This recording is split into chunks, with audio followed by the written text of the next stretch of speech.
सभी को जय मसीह की। हम बाइबल को पढ़े समझे और जाने ताकि परमेश्वर की आज्ञाओं को हम समझ सके।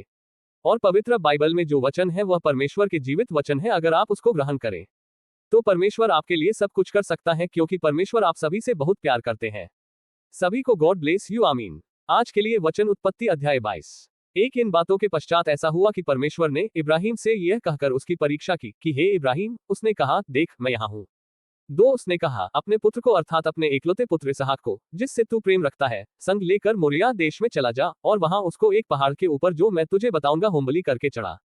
300 इब्राहिम बिहान को तड़के उठा और अपने गधे पर काठी कसकर अपने 2 सेवक और अपने पुत्र इसहाक को संग लिया और होमबलि के लिए लकड़ी चीर ली। तब कूच करके उस स्थान की ओर चला जिसकी चर्चा परमेश्वर ने उससे की थी।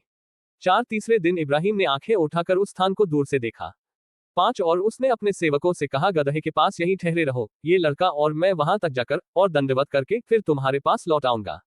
600 इब्राहिम ने होमबलि की लकड़ी ले अपने पुत्र इसहाक पर लादी और आग और छुरी को अपने हाथ में लिया और वे दोनों एक साथ चल पड़े।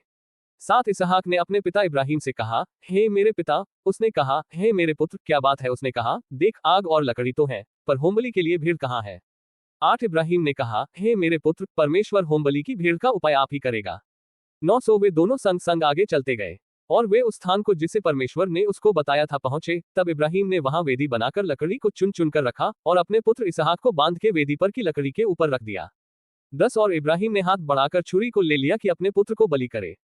11 तब यहोवा के दूत ने स्वर्ग से उसको पुकार के कहा, हे इब्राहिम, हे इब्राहिम। उसने कहा, देख मैं यहाँ हूँ। 12 उसने कहा, उस लड़के पर हाथ मत बढ़ा और न उससे कुछ कर, क्योंकि तूने जो मुझसे अपने पुत्र वरन अपने एकलौते पुत्र को भी नहीं रख छोड़ा। इससे मैं अब जान गया कि तू परमेश्वर का भय मानता है। 13 तब इब्राहिम ने आंखें उठाई और क्या देखा कि उसके पीछे एक मेढ़ा अपने सींगों से एक झाड़ी में बंधा हुआ है। सो इब्राहिम ने जाके उस मेढ़े को लिया और अपने पुत्र की संति होमबलि करके चढ़ाया। 14 और इब्राहिम ने उस स्थान का नाम यहोवा यीरे रखा। इसके अनुसार आज तक भी कहा जाता है कि यहोवा के पहाड़ पर उपाय किया जाएगा। 15 फिर यहोवा के दूत ने दूसरी बार स्वर्ग से इब्राहिम को पुकार के कहा।